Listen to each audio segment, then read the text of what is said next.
mga estudyante ng Jose Rizal University at mga estudyante ng College of St. Benilde, todo suporta pa rin maski na wala na sa Final Four race ang CSB. JRU of course still in the running but they are number 6 right now in the team standings.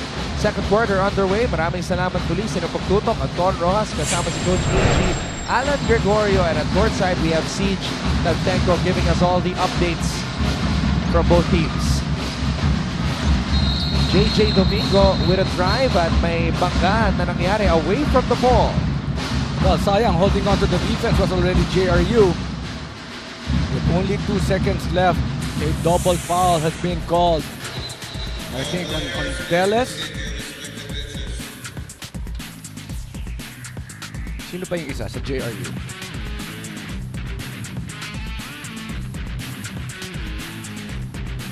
Well, some incidental contact right there. Is Gio Laschetti. Nakakapit sa kanyang kaliwang siko.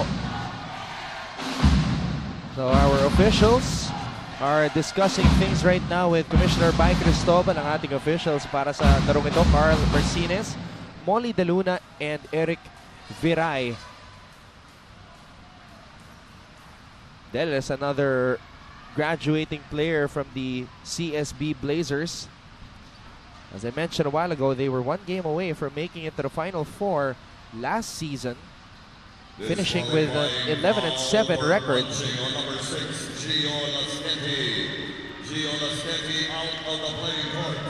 Wow, a disqualifying foul charged on Gio Laschetti. The announcement said that he hit itong si Deles. Panoorin natin. Ayun. So it's not really a double foul, no? It's a disqualification. It's a punch that was done in front of the referees. Totally uncalled for in a very important ball game such as this one. Not for CSB, but for the JRU Heavy Bombers.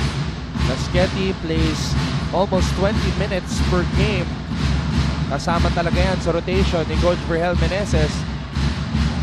Hindi magandang development ito sa kampo ng Heavy Bombers. And of course, that's my very good friend, Coach Pok. Coach Virgel Meneses is also with Dan Rose. They're seated on the bench. And who are the other coaches? I see Coach George Elia and a lot of other coaches. Coach Virgel Meneses, can you believe he's the longest tenured coach now in the NCAA? I remember covering his first game ever as JRU head coach in Ormoc City back in 2010 when we first covered the BCCL. And of course, we forgot Coach Cholo Villanueva pala is also there, seated with the coaching staff of the longest tenured. Dito sa NC. That was exactly after our time in the now defunct Philippine Basketball League. Alright, as JJ Domingo knocks down this triple, let's go back to Siege Tagtenko. Siege? Yes, as a graduating player, napakahirap para kay Jonathan Gray to see his team struggle. Sabi niya, araw-araw ang bigat-bigat, pero ganun talaga, let's just move on. Sabi niya, ang nalalabing oras niya with his team, gusto niyang ilaan to helping the younger players with their practice. Pero kung tatanungin mo naman si Fon Saavedra, kapwa graduating player, ang gusto niyang maiwan with the team, mental toughness. Sabi niya sa mga younger players, don't give up. Even when we're losing, we can have a winning attitude. Meron niyang very specific goal itong si Fonzie for the second round. Sabi niya, I want the Blazers to be the spoilers of the season. Maraming teams gusto mag-Final Four. Let's ruin those dreams. Yan ang winning attitude na sinasabi natin. Anton? Maraming salamat, Siege. Pero meron ding kakaibang attitude itong mga players katulad ni Jonathan Gray na nag-comment kanina sa Instagram kasama ang kanyang kalaban na si Paulo Ponteo. Siege, ano ba nangyari doon? Yes, alam mo, magkaibigan na kasi sila from high school. Kaya kaninang umaga sa Instagram, sabi ni Paulo Ponteo, see you later, baby Atan. Tapos may 5 kissy emojis. Sagot naman ito itong si Jonathan Gray. Yes, good luck, Papa Paolo. At may sabay din kiss emoji. Yan ang bromance na sinasabi natin. Back to you, Tol. Maraming salamat, Siege. Mag-teammate kasi yan sa Kolehiyo San Agustin sa Binyan, si Paulo Pontejos at si Jonathan Gray, along with Dave Sanchez. Kaya naman, matagal nang magkaibigan yung dalawang yan. Hashtag bromance. And you know, exactly before that report of Siege, no? It was a nice jumper on the part of Jonathan Gray over the outstretched arm of Paulo Pontejos. His longtime friend. Master Guapo Move of the quarter. Watch out for more Guapo Moves powered by Master. Sikreto ng mga guwapo. Johnson natapik ang bola, napunta sa kamay ni Ongteco. Gray with a crossover. Back to Ongteco. JJ Domingo now gives it up to Gray. Gray steps back, fires for three. Jonathan Gray, too strong. Rebound Pontejos.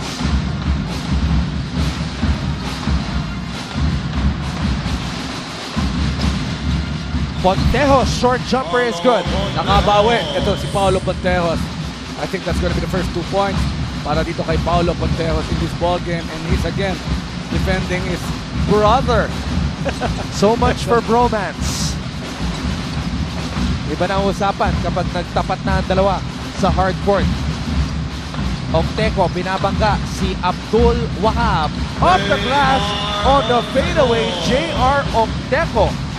Well, if only he was able to sustain, or he's able to sustain that kind of a ball game, it would have been a different story on the part of the CSB Blazers for this season, Anton.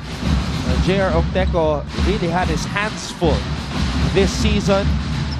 He's getting boxed out by the much taller big men of the opposing teams. Kaya naman, in depensa talagang nakatutok kay Ongteco, being that he's only one of 2 centers sa lineup ni Coach Gabby Velasco. That's gotta be really tough pag ganun lang ang materyales mo, Coach AG. That's right. Hindi masyado, no? Maraming bata. Nangyayari talaga yon. Changing of the guards ang nangyayari dito para sa College of St. Benilde for season 91. Strong move of the game brought to you by PLDT Home DSL, the #1 home broadband. JJ Domingo with a fearless drive. He will be one of the cornerstones of the future para sa CSB. Well, there was one game Juanchi Saavedra was not able to play, and that really stepped up and gave an opportunity for JJ Domingo to prove his worth for College of St. Benilde. JJ Domingo has top scored thrice in the second round para sa CSB. Let's see if that will continue. Jonathan Gray and the Blazers on top against JRU 24-16.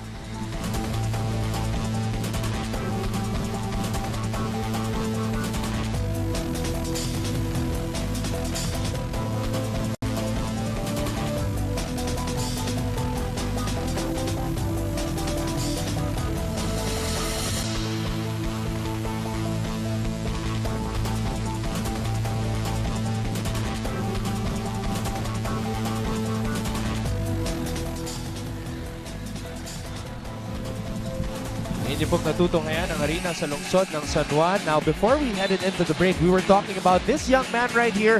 You know him very well, Coach AG. You coached against him.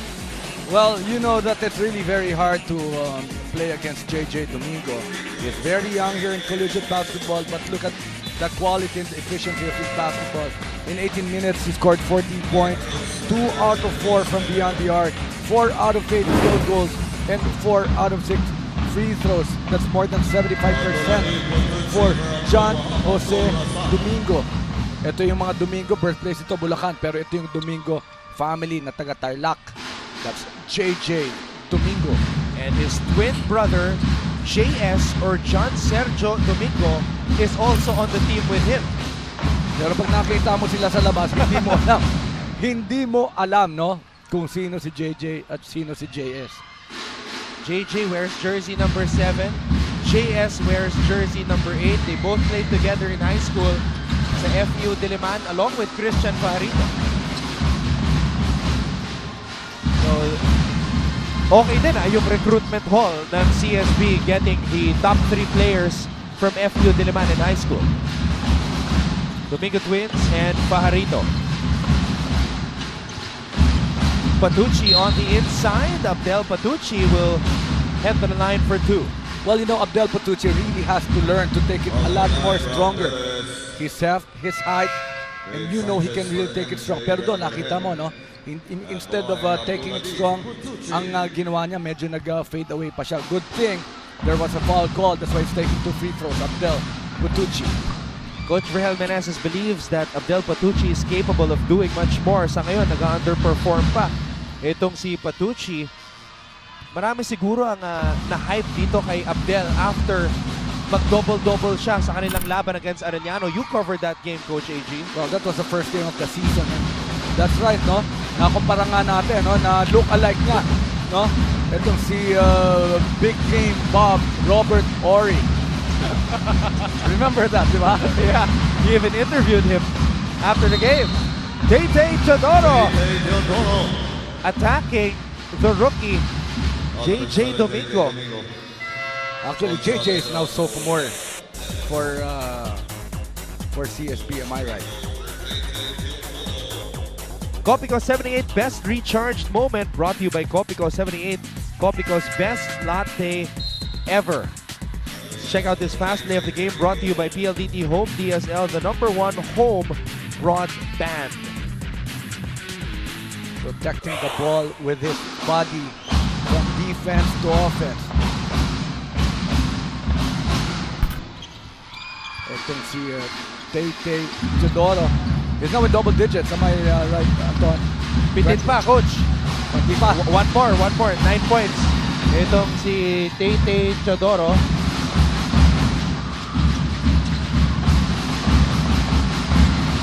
Young is in the ball game now for CSB. Warning on JRU, number 14. Octeco, inside pass to Jonathan Gray, out to Young, who was not ready for the pass. Well, he wanted to cut. He was asking for the ball, but last minute, he wanted to leave where he was. So miscommunication with the veteran, Jonathan Gray. Benji Del Mundo apparently cheering for both CSB and JRU. Pero ang sinabi niya doon sa kanyang Twitter, ang ganda mo talaga, Siege. Narinig ba tayo ni Siege? Alam mo, sasabihin ko sa kanya, sino ba nagpapaganda dito kay Siege? Pero balikan natin yung power move ni Abdel Patucci. That's exactly what Coach Ferrell wants from his big man.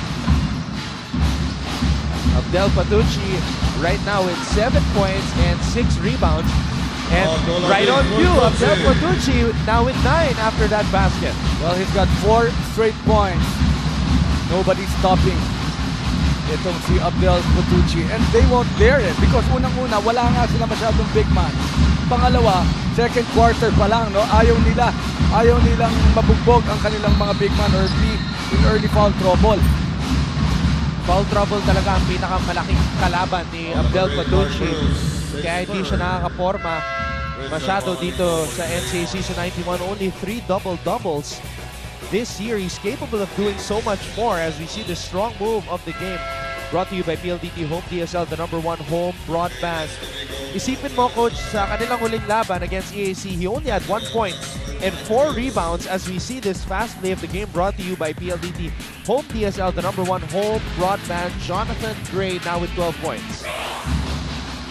Well, JRU ensuring that ball is being given to Abdel Patucci. Kailangan na talagang ma-establish itong si Abdel Patucci as Balagtas swats away that shot by Christian Fajarito. Alam mo, isa lang pwedeng mag-body up dito kay Abdel Patucci from Sino? CSB, and that's Coach Rafa Tinglasa. Baka mahirapan pa lalo itong si Patucci kay exactly. Coach Rafa.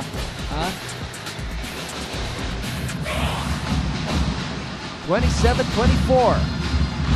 Approaching the final 3 minutes dito sa ating first half. Paulo Montejos, one of the craftiest point guards in the league, spins and scores. And it's an 8-2 run in the last 2.5 minutes on the part of the JRU Heavy Bombers, going to the final 3 minutes and 15 seconds dito sa ating second quarter. St. Benilde looking to play the spoiler's role today. J.S. Domingo now on the floor para sa Blazers. Ito ng Heavy Bombers.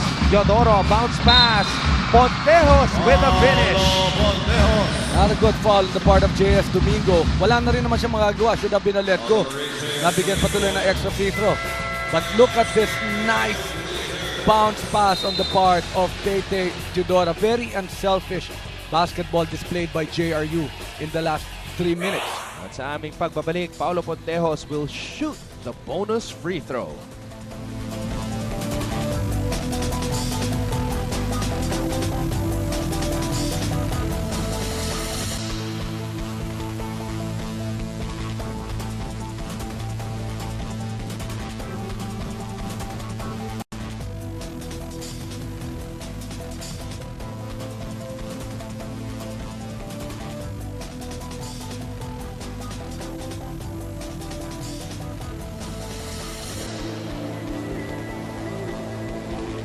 At nagbabalik ang NCAA Season 91 dito lang sa San Juan Arena.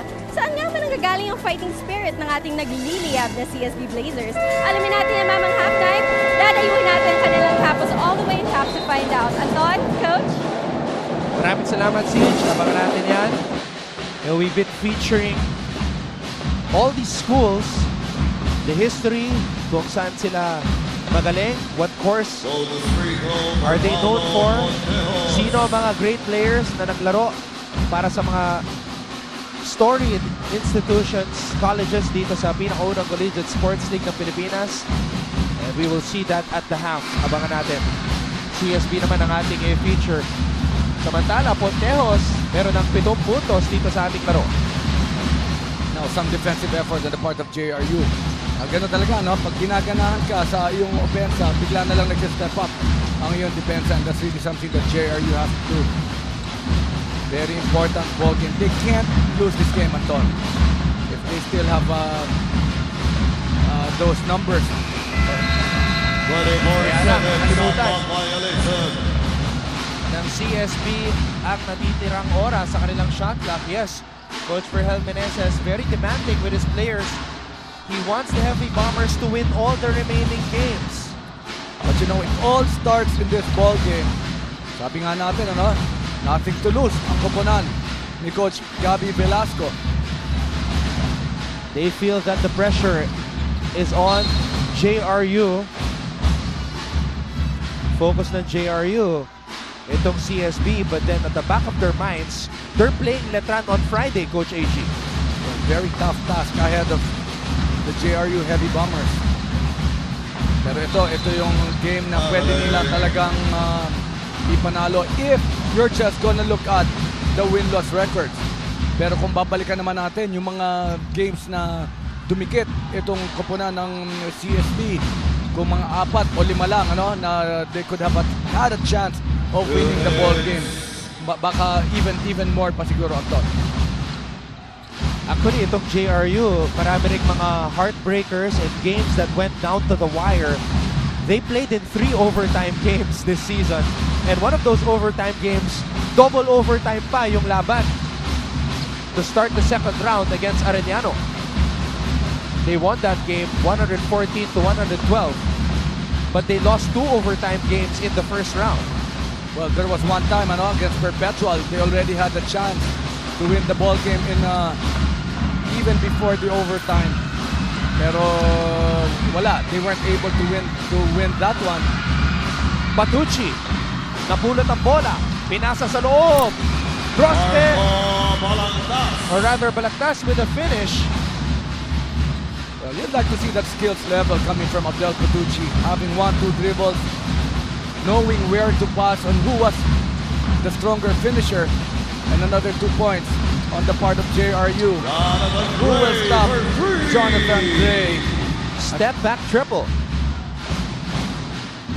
15 puntos para kay Jonathan Gray, almost reaching his average. And Balagtas cuts and scores.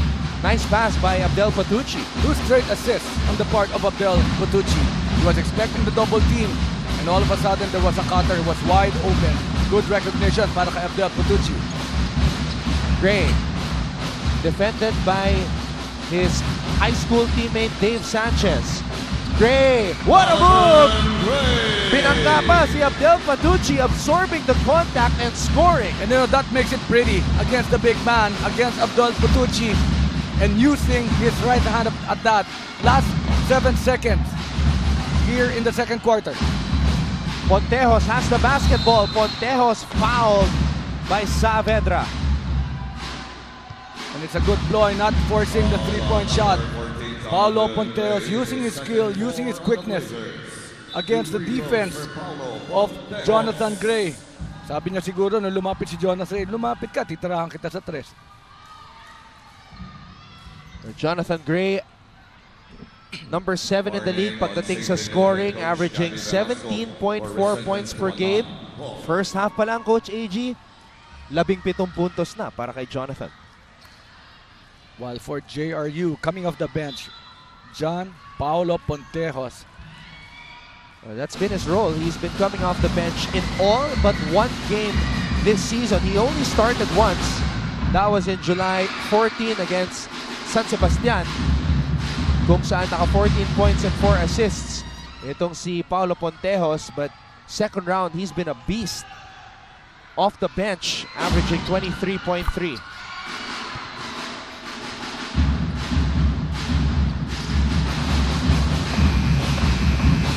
JJ Domingo with a prayer, and that will do it for the first half. Jonathan Gray leading the way para sa CSB, pero mga estudyante ng JRU energized. Copico 78 Best Recharged Moment, brought to you by Copico 78, Copico's best latte ever. 35-32 ang ating talaan. Lamang ang JRU Heavy Bombers na nagnanais na makabalik sa Final Four. Ito namang CSB looking to play the role of spoiler. Ito po ang Season 91 ng NCAA. Halftime na po, ilabas ang galing.